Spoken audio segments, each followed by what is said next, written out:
모두 우리 쳐다봐.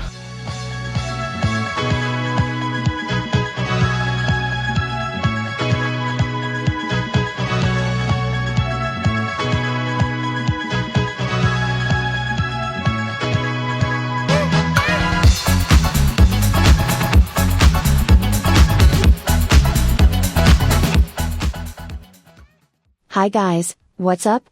Finally, I'm doing a video on Boys Planet aka, the bane of my existence.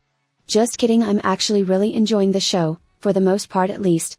If we disregard the emotional pain we have to witness these poor kids go through and personally feel along with them in every new episode, it's pretty fun.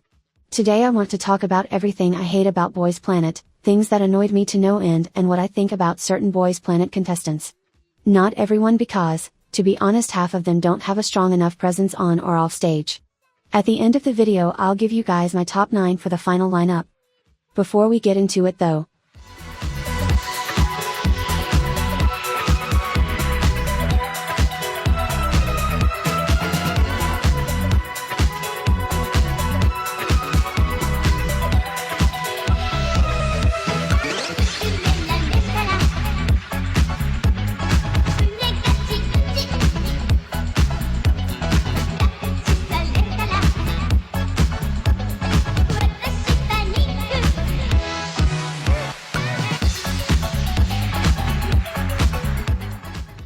first thing I need to complain about is MNET in general. And yeah, boo-hoo, we all know and hate MNET for their evil editing and drama farming. We'll get to that, but let's take one step at a time. From the very first episode I was like, why the fuck are there cameras in their private rooms? I don't know if this was always a thing, like, I've watched Produce X101 before and I'm not sure I remember cameras being in their rooms. Unless I'm blocking that memory out, but isn't that really fucking weird? Is that not incredibly inhumane and disgusting to not only make you film for hours on end, but film your every move? Your cries, your fights, your embarrassing moments. But to then go ahead and also put another camera inside of your room?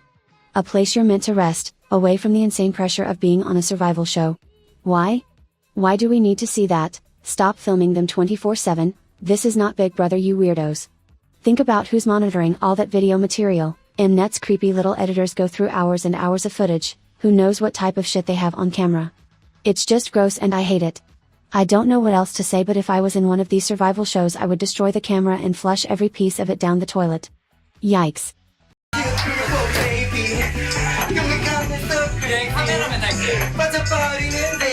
Let's talk about episode 7, which really just took away all the patience I had left for the show.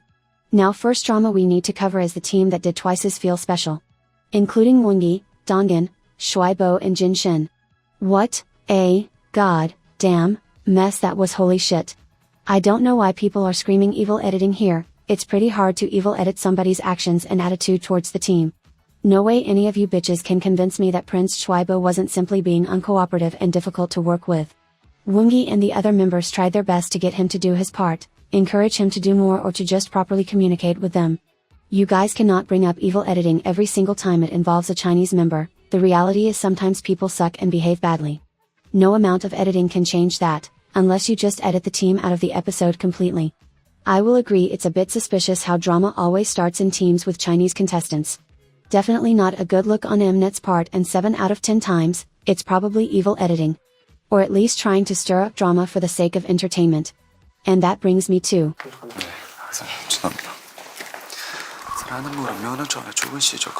This had to be the most uncomfortable verbal fight to witness in Boys Planet so far. It sucks that the language barrier between the Chinese and Korean contestants is so big. It's not at all surprising to me that a lot of misunderstandings inevitably arise from that. Add to that, the long filming hours, the anxiety around surviving the next elimination round, and delivering good results in dancing, singing and performing.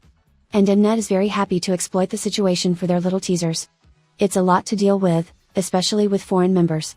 From what I could tell, the argument started when Ricky brought up ideas to incorporate into the choreo.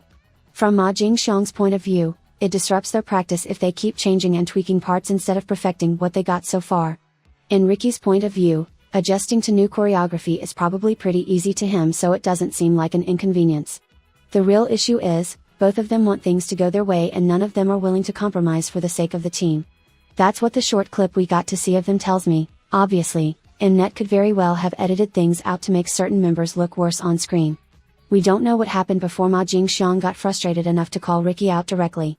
He also strikes me as the type to get in his head and freak out when there's a deadline. I can 100% relate to that, so it's hard to blame only him. I think he definitely is at fault for getting sensitive about something he could have communicated to Ricky in a nicer way. Now let's talk about a few of my favorite Boys Planet contestants, that I'm pretty sure won't stand a chance against the currently popular top 9 lineup. Number 1, Woonggi. Was robbed in broad daylight and I won't stand for it. He's a great performer and has a fun personality. Isn't that the ultimate combination? Number 2, So1. He's adorable and makes any stage fun to watch. Number 3, Mingyu. I know he's not as talented as other members, but something about him is so incredibly endearing. I can't stop giggling whenever they give him some screen time. Number 4, Haruto. Great energy on stage and fun personality. Number 5, Park Han-bin. Hard-working and determined, deserves all the love and appreciation. Number 6, Jong-woo. Won me over with Backdoor and Home. Number 7, Chin Won-ji. I'm obsessed with his beautiful, gracile dancing, he's crazy talented. Though to be fair, I'm not sure how well he would fit in the final lineup.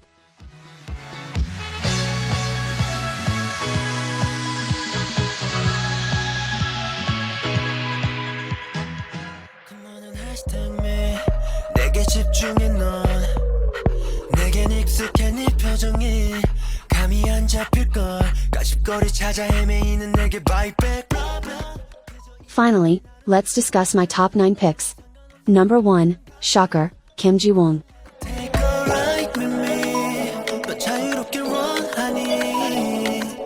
Yeah bitch, I will single-handedly make sure his ass gets in the lineup no matter what. I don't know what the Twitter people are chirping about or what the general consensus about this man is, but he needs to debut. You guys can argue in your little threads, call him a pretty boy who can't do this, that and the third. I do not care, babes. Episode 1 till now, he's been my number 1 pick, and I don't see that changing. Eat it, haters. He's a hottie who dances well. It's not a hard concept to grasp in this day and age.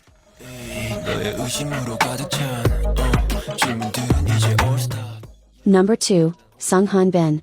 Honestly, it is really hard to dislike him. Genuinely do not see how anybody can hate on this guy, he's perfect for the lineup. He does his job well, he's kind, helpful, well-mannered, and looks like Young. Sounds great to me.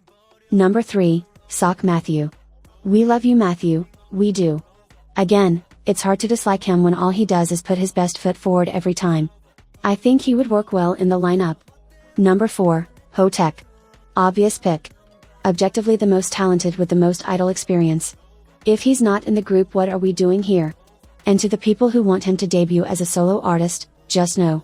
Why would he do that when he could gain much more attention by making the final lineup? It's all going to work in his favor. Number 5, Keita. Love Keita. He'll do well with any concept, I'm sure of it. Number 6, Woonggi, duh. Icon, legend. He deserves it. Number 7, Gunwook. I respect his diligence. The title all-rounder is the perfect description for him. Some people predict he won't make the final lineup, but, I don't know, I have a feeling he can do it. Slowly but surely. Number 8, Zhang Hao. Same thing with Sung Han-bin, he's just good. There is really nothing to complain about and he would fit well in the group. And finally, Kim Tae-rae. Honestly, he wasn't on my radar before, but after episode 7, I think his voice is really pretty. I might change my mind on this pick, but I felt like we needed more great vocalists in the group. And these are my top 9 picks. Do we have any thoughts?